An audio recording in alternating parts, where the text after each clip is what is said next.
200 টাকা দিয়ে তারা কি করে বাইকে ঘুরে ঘুরে স্লোগান দেয়, দেয় কি দেয় না? দেয়।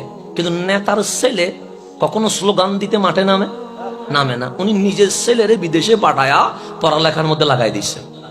আর আপনার ছেলেকে মাঠে নামায়া আপনার জীবনটা নষ্ট করে দিচ্ছে। কথা কি মিলে? আপনি জীবনে কিছু করতে পারবেন? জেলে গেলে নেতা আর নাই, ওই ঘরের মা বাপটা জেলখানার দরজায় দাঁড়িয়ে কান্নাকাটি করে। এই ছাড়া আর কিছু আছে?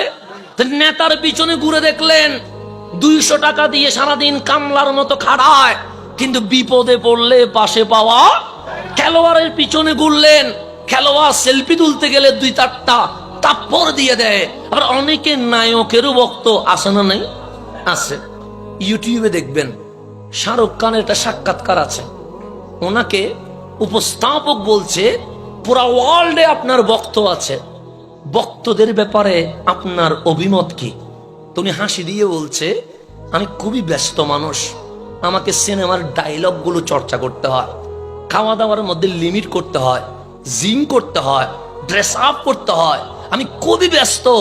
99% সময় আমি আমাকে নিয়ে ব্যস্ত থাকি। আর আছে কত? এই 1% যেটা আছে এটা আমার ওয়াইফ, সন্তান আর খুবই আপন মানুষ, ওদেরকে নিয়ে ভাবি। এই ছাড়া ভক্তদের নিয়ে ভাববার আমার কোনো সময় নেই। এটা ওনার সাক্ষাৎকার, ইউটিউবে দেখে নিতে পারেন। তাহলে নায়কের পিছনে ঘুরলেন, নায়ক বলে সময় নাই। খেলোয়াড়ের পিছনে ঘুরলেন, খেলোয়াড় তাপ্পর দিয়ে বুঝিয়েছে আপনার কোনো মূল্য নাই। নেতার পিছনে ঘুরলেন, নেতা আপনাকে প্রয়োজনে ইউজ করেছে, তারপর পদ পাওয়ার পর আপনাকে ভুলে গেছে। হয় কি হয় না? তা আমার আল্লাহ কোরআনে বলছে, যুব সমাজ, তোমাদের তারুণ্য যৌবনের যে শক্তি, জন্ম নিয়েছো দুর্বল হয়ে, মুরব্বী হলে আবার দুর্বল হয়ে যাওয়া, মাঝখানে সোনালি টাইমটা অন্য কেউ যেন নিয়ে তোমার যৌবনকে নষ্ট করে না দেয়। আমি আল্লাহ বলছি, খেলোয়াড় নয়, নায়ক নয়, নেতা নয়, ওয়ালামু আন্না ফীকুম রাসূলুল্লাহ, আমি আল্লাহ তোমাদের মাঝে রহমাতুল লিল আলামিনকে দিয়ে দিয়েছি।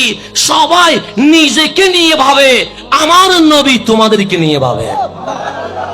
কোরআন বলছে, ওয়ালামু, তোমরা জেনে রেখো, আন্না ফীকুম রাসূলুল্লাহ।